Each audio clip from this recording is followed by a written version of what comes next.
Tarcísio de Freitas desistiu oficialmente de disputar a presidência da República em 2026. A decisão, que vinha sendo ventilada nos bastidores há semanas, agora é definitiva e representa uma virada importante no tabuleiro político nacional. O governador de São Paulo, apontado como o principal nome do campo conservador para suceder Jair Bolsonaro, preferiu seguir no comando do estado mais rico do país e evitar um embate que, segundo aliados próximos, poderia custar sua carreira política em longo prazo. O roteiro político de Tarcísio muda, e com ele, muda também o desenho da sucessão presidencial brasileira. Nos últimos meses, a pressão sobre o governador aumentou. Desde o início do ano, Tarcísio vinha sendo colocado como o candidato natural da direita à sucessão de Lula. Seu nome aparecia nas pesquisas em segundo ou terceiro lugar, dependendo do cenário, e o apoio de parte da base bolsonarista parecia garantido. No entanto, o próprio Tarcísio sempre demonstrou desconforto com a ideia. Fontes próximas relatam que ele nunca quis ser um candidato de confronto, muito menos se tornar o novo Bolsonaro. Para Tarcísio, a prioridade era consolidar sua gestão em São Paulo, entregar obras, reforçar sua imagem de técnico competente e evitar se envolver em guerras ideológicas que, segundo ele, não constroem nada. Os sinais de desistência começaram a surgir discretamente. Em discursos recentes, o governador adotou um tom mais estadualista, dizendo que São Paulo ainda tem muito a fazer e que 2026 é uma eleição importante, mas o foco agora é no trabalho. Internamente, auxiliares de Tarcísio relataram que ele temia que uma campanha nacional antecipada paralisasse sua administração. E havia outro ponto. A pressão de Jair Bolsonaro e da ala mais radical do PL estava sufocando o espaço político do governador. Tarcísio não queria ser um fantoche, mas tampouco desejava romper com quem o levou ao governo. A relação entre Bolsonaro e Tarcísio se desgastou nos últimos meses.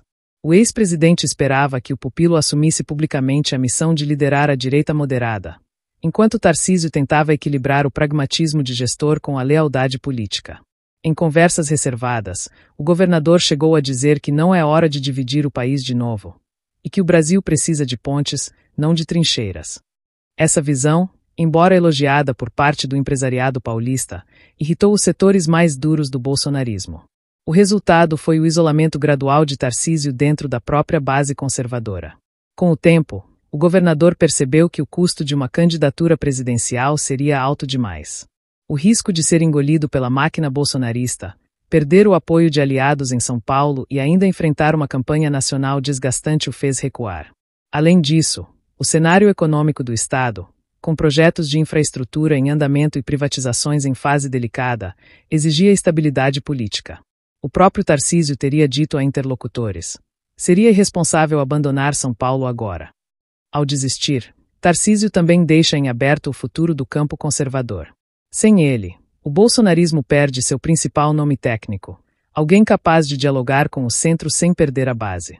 O ex-presidente Bolsonaro, por sua vez, volta a enfrentar o dilema da sucessão: apoiar um nome mais ideológico ou buscar uma alternativa viável eleitoralmente.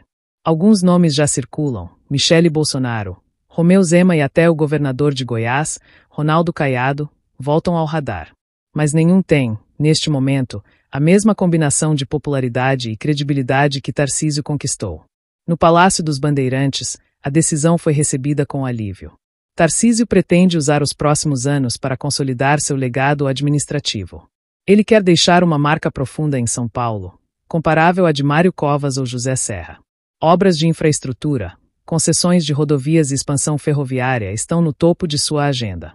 O governador também quer fortalecer sua imagem de gestor técnico, o que pode garantir a ele uma projeção futura, talvez para 2030, em um ambiente político menos polarizado. O empresariado paulista, que via com bons olhos uma possível candidatura de Tarcísio, também entendeu a escolha como sensata. O setor produtivo teme um novo ciclo de polarização intensa, que pode prejudicar investimentos e paralisar reformas. Para muitos empresários, a permanência de Tarcísio em São Paulo garante previsibilidade e continuidade de projetos, especialmente em áreas como logística, saneamento e energia. O próprio governador tem reforçado, em reuniões com investidores, que a estabilidade é o maior ativo do Estado. No campo político, porém, a decisão gerou reações diversas. O PL lamentou publicamente, mas reservadamente reconhece que Tarcísio nunca se encaixou completamente no perfil da legenda. Já o PSD de Gilberto Kassab, que flerta com o governador há meses, vê na desistência uma oportunidade de aproximação. Kassab acredita que, sem a pressão de uma candidatura nacional, Tarcísio pode se tornar um aliado importante na costura de alianças regionais e até em uma eventual composição de centro-direita em 2026. Do lado do governo federal, a notícia foi recebida com discreto otimismo. O Palácio do Planalto avalia que a saída de Tarcísio da disputa fragiliza o bloco conservador e abre espaço para um segundo turno mais favorável a Lula ou a um nome da esquerda. Assessores do presidente veem o movimento como uma demonstração de realismo político e acreditam que Tarcísio está se posicionando para o futuro, não para agora. Mas há também um componente pessoal nessa decisão. Desde que assumiu o governo, Tarcísio se distanciou das disputas partidárias mais agressivas e passou a focar na gestão. A experiência em Brasília, como ministro da Infraestrutura, o deixou cansado da guerra política permanente. O estilo discreto e técnico, que o fez crescer na esplanada, não combina com a arena presidencial, marcada por ataques e polarização. Ele mesmo confidenciou a aliados que não têm perfil para o jogo sujo da política nacional. Nos bastidores, o entorno de Tarcísio já começa a desenhar o próximo passo. O governador deve fortalecer o Republicanos em São Paulo, ampliando sua base legislativa e buscando protagonismo regional. A ideia é que ele se torne uma espécie de líder técnico do centro conservador, alguém que fale de economia, eficiência e infraestrutura, temas que o distanciam do discurso ideológico e o aproximam do eleitor moderado. Essa estratégia, segundo aliados, o deixaria em posição privilegiada para um eventual retorno ao cenário nacional nos próximos ciclos eleitorais. No fim das contas, a desistência de Tarcísio é menos um recuo e mais uma pausa estratégica. Ele percebeu que 2026 seria um campo minado, dominado por paixões políticas e velhos fantasmas. Preferiu esperar. E, ao fazer isso, pode ter dado o passo mais inteligente de sua carreira até agora. Enquanto outros se desgastam em batalhas políticas, ele segue construindo, tijolo por tijolo, a imagem de um líder racional, técnico e preparado. Um político que, no meio do barulho, escolheu o silêncio como arma. Quando o Brasil olhar para trás, talvez veja nessa decisão o início de uma nova fase da direita brasileira. Uma fase menos movida por slogans e mais por resultados.